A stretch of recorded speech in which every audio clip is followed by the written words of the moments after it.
నిన్న పులివెందులలో ఒంటిమిట్టలో ఒక plan B లేకుండా ఫెయిల్ అయ్యింది వైసీపీ. వాళ్ళని పోలింగ్ బూత్ దగ్గరికి పొద్దున్న రానిలేదు, 11 తర్వాత రానిచ్చారు. 11 దాకా వాళ్ళు దొంగ ఓట్లు వేసుకున్నారా లేకపోతే బయట నుంచి తెచ్చిన వాళ్ళు ఓట్లు వేసుకున్నారు. 11 తర్వాత మామూలుగా రానిచ్చారు కాబట్టి అప్పటికే ఓట్లు అయిపోయినాయి అన్నారు. యాజ్ ఫర్ నామ్స్ ఏం చేయాలా, ఎన్నికల నిబంధనల ప్రకారం అయితే ఛాలెంజ్ ఓటు వేయించాలి.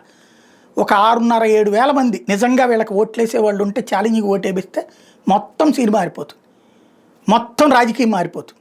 అది చేయలేదు, అది ఫెయిల్ అయ్యారు. ఇప్పుడు ఇట్లాంటి దాని మీదన హైకోర్టు నిన్న ఏం చెప్పింది, ఎలక్షన్ పిటిషన్ వేసుకోమంది. ఇప్పుడు వేస్తారా, నిజంగా వీళ్ళు మాకు బలం ఉంది దౌర్జన్యం చేశారు అనుకునేట్టయితే ఎలక్షన్ పిటిషన్ వేయాలి. పులివెందులో ఒంటిమిట్ట జెడ్పీటీసీలకి నెల 12 జరిగిన ఉప ఎన్నికలు అధికార పార్టీ నేతలు బెదిరింపులు, దౌర్జన్యాలకు, అక్రమాలకు పాల్పడి పలు పోలింగ్ కేంద్రాలు ఆక్రమించుకున్న నేపథ్యంలో రీపోలింగ్ నిర్వహణకు ఆదేశాలు జారీ చేయాలని కోరుతూ వైఎస్ఆర్సీపీ అభ్యర్థులు తుమ్మల హేమంత్ రెడ్డి, ఎరగంరెడ్డి సుబ్బారెడ్డి దాఖలు చేసిన పిటిషన్లు హైకోర్టు తోసిపుచ్చింది. ఎన్నికల విషయంలో అభ్యంతరాలుంటే వాటిపై ఎన్నికల పిటిషన్లు దాఖలు చేసుకోవాలని చెప్పింది. ఈ మేరకు న్యాయమూర్తి జస్టిస్ గన్నమనేని రామకృష్ణ ప్రసాద్ గురువారం ఉత్తర్వులు జారీ చేశారు. రీపోలింగ్ కోసం వైఎస్ఆర్సీపీ నేతలు దాఖలు చేసిన వ్యాజ్యాల మీద విచారణ జరిపిన సందర్భంగా ఈ ఆర్డర్ ఇచ్చారు. మరి వేస్తారా ఇప్పుడు తేలాల్సి ఉంది.